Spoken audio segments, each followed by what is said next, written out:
ஜெய் வாராகி. வணக்கம் நண்பர்களே. நமது வளர் வாராகி சேனலுக்கு உங்களை வரவேற்பதில் பெருமகிழ்ச்சி அடைகின்றேன். நமது சேனலை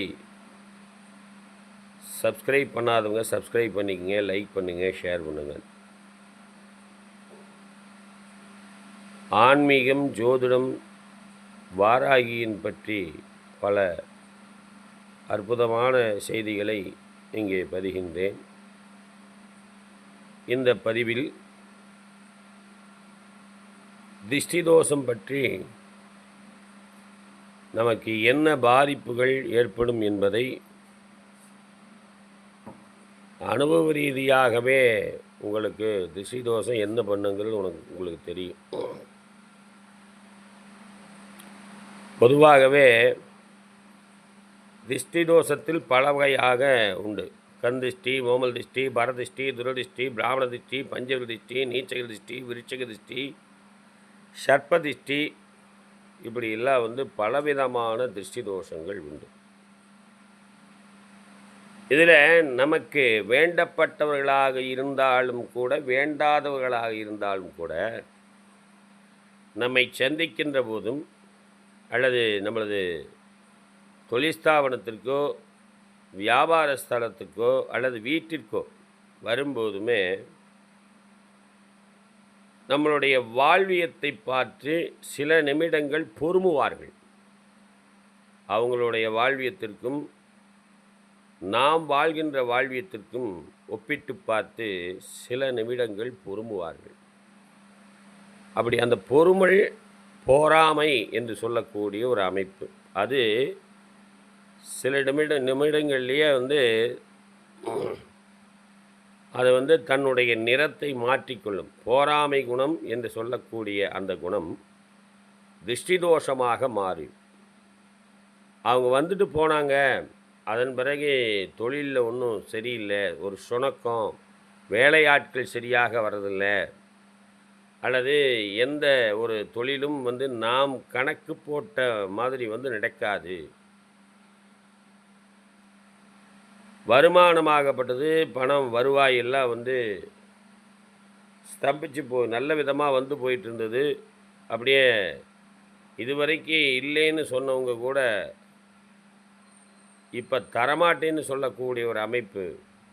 இதுவரைக்கும் கொடுத்துட்டு இருந்தாங்க, அவங்க கூட இன்றைக்கி கையை விரிக்கக்கூடிய ஒரு அமைப்பு. இப்படியெல்லாம் பலவிதமான இடர்பாடுகள் சேரும். அதே போல் அடித்து போட்ட மாதிரி உடம்பு வலியாகிறது, எந்திரிக்கவே முடியாத அளவுக்கு படுத்துக்கிறது, வேலை செய்ய முடியாத அளவுக்கு மனசு கோணாங்கித்தனம் பண்ணுவது, இதெல்லாம் இதுக்கு காரணமே திருஷ்டி தோஷம்தான். வந்துட்டு போகிறவங்க நமக்கு வேண்டப்பட்டவர்களாக இருந்தாலும் நம்மளுடைய நலனில் அக்கறை காட்டுவர்களாக இருந்தாலும் கூட அவங்க வந்துட்டு போனாங்கன்னா அவங்களுடைய வாசனாமலம் என்று சொல்லக்கூடியது, போராமை குணம் என்று சொல்லக்கூடியது திருஷ்டி தோஷமாக மாறி அதாவது வந்துட்டு போகிற இடத்துல அப்படி விட்டுட்டு போயிடுவாங்க. அது விலகணும்னா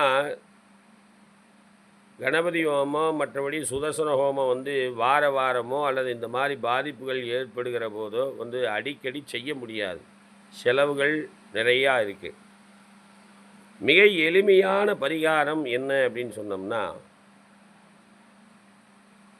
அவங்க அதாவது இந்த பாதிப்புகள் நமக்கு தென்பட்ட வாரத்தில் செவ்வாய்க்கிழமையோ அல்லது ஞாயிற்றுக்கிழமையோ நீங்கள் செய்ய வேண்டியது, அந்த ஞாயிற்றுக்கிழமைக்கு முந்தைய நாள் சனிக்கிழமை, செவ்வாய்க்கிழமைக்கு முந்தைய நாள் திங்கட்கிழமை, இந்த நாட்களில்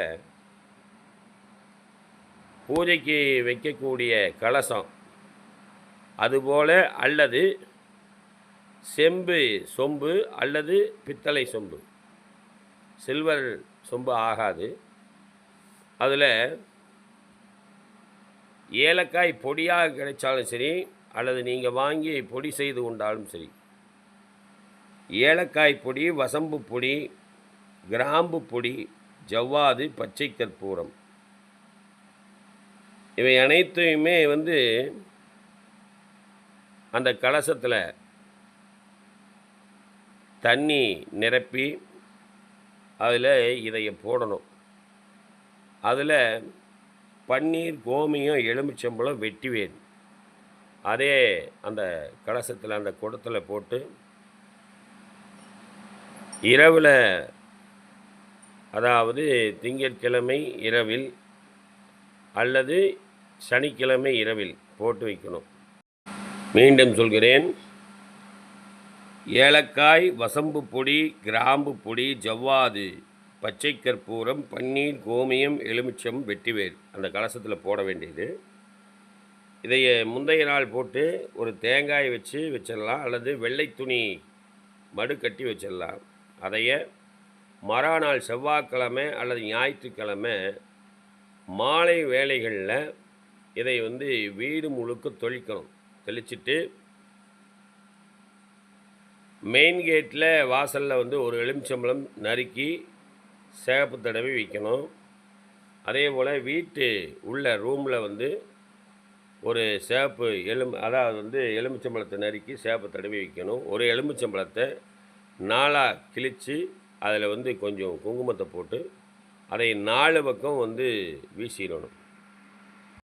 முதல்ல நீரை தெளித்து அதன் பிறகு எலுமிச்சம்பழத்தை சேப்பு தடவி நறுக்கி வைக்கிறதும், மெயின் கேட்டுக்கு முன்னால் வாசலில் 4 பக்கமும் இந்த எலுமிச்சம்பழத்தை போடுறதும் உங்களுடைய தோஷத்தை போக்கி இதுவரை நடந்து வந்த கஷ்டங்களை நீக்கி இன்னல்களிலிருந்து உங்களை காப்பாற்றி திருஷ்டி தோஷத்திலிருந்து நீங்கள் விலகிறதுக்கு உண்டான அற்புதமான பரிகாரம் செய்து பாருங்கள் நண்பர்களே. நன்றி, வணக்கம், ஜெய் வாராகி.